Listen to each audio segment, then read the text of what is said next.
ölümden yarım hakta düzüleyin ayrılık acı ölümden gitti bağıtım neyleyin yüreğimde tüygüyüm odı meni yakıp yandırdı gelindip sala yalağırsı deli gitti öldürdü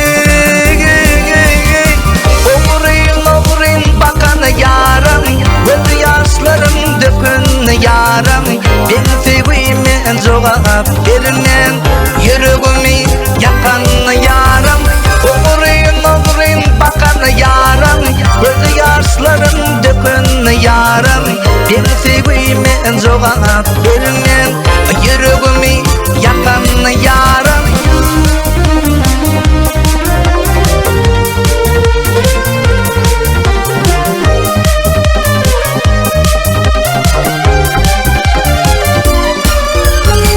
geçti aylar ince yıllar haber almadı halimden bugün botsa men söyünüm geçip gitti yanımdan ağla yarın gece günni yaştan dolu gözlerim gündü yatla yarına seni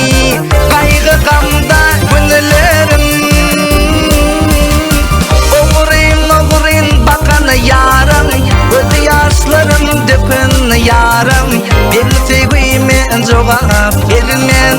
yüreğimi yakan yarım oğurun bakan yarım göz yaşlarım dökün yarım ben sevgimi cevap vermem